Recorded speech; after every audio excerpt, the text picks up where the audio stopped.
তো hi friends, আমরা ছোটোবেলায় অনেক খেজুর গাছ কাটা বা খেজুর গাছের রস আমরা অনেক খেয়েছি।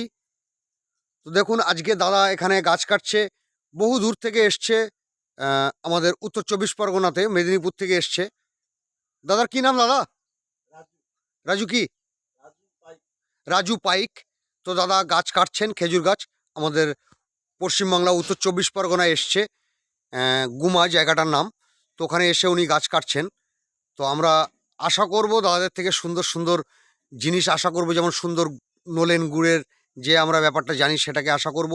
আমরা আশা করব দাদার থেকে সুন্দর পাটালি, সুন্দর দানা গুড় এগুলো আমরা যেন পাই, বা মানে ভোরবেলায় বা সন্ধ্যাকালীন যে রস আমরা খেয়েছি ছোটোবেলায় সেটা যেন আবার নতুন করে আমরা খেতে পারি।